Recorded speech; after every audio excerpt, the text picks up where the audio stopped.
ఈరోజు మా నాయకుడు కేటీఆర్ గారు వెంబడి మేమందరం సందర్శించడం జరిగింది.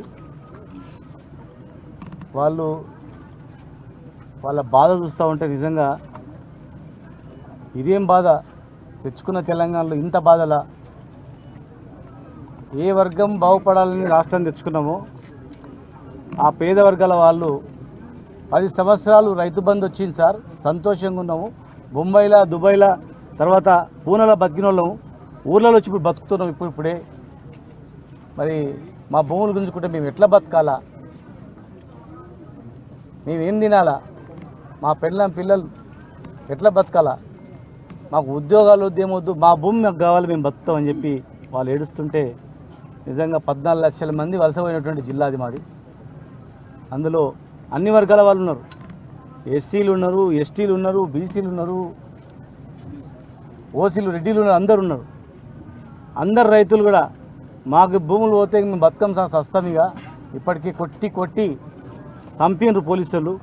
మళ్ళీ చెప్తే మళ్ళీ దంతం కొడక అంటే మేము చెప్పలేకపోయినాం సార్ అని చెప్పి వాళ్ళు దెబ్బలు చూస్తుంటే మాకు కూడా నిజంగా కళ్ళకి నీళ్ళు వచ్చినాయి.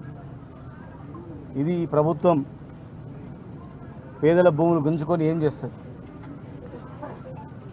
ముఖ్యమంత్రి గారి జిల్లాలోనే, ముఖ్యమంత్రి గారి నియోజకవర్గంలోనే జరిగితే ఇక కంచేసేని వేసినట్లయితుంది.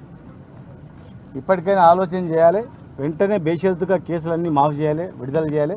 జిల్లాలో ఎవరు గట్టిగా మాట్లాడితే వాళ్ళు జైలు పెడతా ఉన్నారు. ఇండ్లు గుడిసెలు, అందులో ఇండ్లు కాళ్ళు కులగొట్టిండ్రు, గట్టిగా మాట్లాడితే వాళ్ళని జైలు పెట్టిండ్రు. ఈరోజు మా భూములు మాకు కావాలంటే వీళ్ళని జైలు పెట్టిండ్రు. ఎంతమందిని జైల్లో పెడతారు, ఎంతమందిని నిర్బంధిస్తారు? ఈ గడ్డ అనేది ప్రాణాలకు తెగించే గడ్డ. ఇది కేసీఆర్ గారి నాయకత్వంలో ఆనాడు తెలంగాణ తెచ్చుకుందాం, కన్నా కష్టాలు పడ్డాం. మరి మాకన్నా ఎక్కువ బ్రహ్మాండంగా చేస్తామంటే ప్రజలు మోసపోయి కాంగ్రెస్ పార్టీకి అధికారం ఇచ్చింది. మరి ఇచ్చిన హామీలు నెరవేర్చడంలో ధ్యాస పెట్టాలా కానీ ప్రశ్నించిన వాడిని జైల్లో పెడతాం, ఎవరు ప్రశ్నిస్తే వాళ్ళని మాట్లాడితే జైల్లో పెడతాం, కేసులు పెడతాం, కేటీఆర్ గారిని జైల్లో పెడతాం, సత్యవతి రాథోడ్ గారిని జైల్లో పెడతాం, సవిత గారిని జైల్లో పెడతాం, మమ్మల్ని జైల్లో పెడతామంటే వీళ్ళని వదిలిపెట్టండి, మమ్మల్ని అందరినీ జైల్లో పెట్టండి. నిన్ననే మా నాయకుడు అన్నారు, పేద ప్రజల గురించి, రైతుల గురించి, మీ గురించి, తెలంగాణ మీ అందరి గురించి నన్ను జైల్లో పెట్టమనండి, ఎన్ని రోజులు పెడితే పెట్టమనండి, కసి తీర్చుకోమనండి, కానీ మా మీద కోపం ప్రజల మీద తీరుస్తారని చెప్పడం జరిగింది. ఇవాళ మేమందరం కూడా అదే కోరుతా ఉన్నాం. ఖచ్చితంగా యావత్ తెలంగాణ మొత్తం గ్రహించాలా, తెలంగాణ మొత్తం కూడా ఒకసారి ఆలోచన చేయాలా ఈ నిర్బంధాలు ఏంటని. తెలంగాణ తెచ్చిన వాళ్ళకి తెలిస్తే ఆ బరువు బాధ్యత అనేది.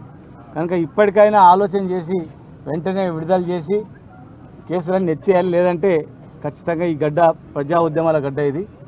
అది ఏ రూపంగా వస్తుందో తెలియదు. దాన్ని ఖచ్చితంగా మరి తగిన మూల్యం చెల్లించుకోవాల్సిన అవసరం ఉంటుంది.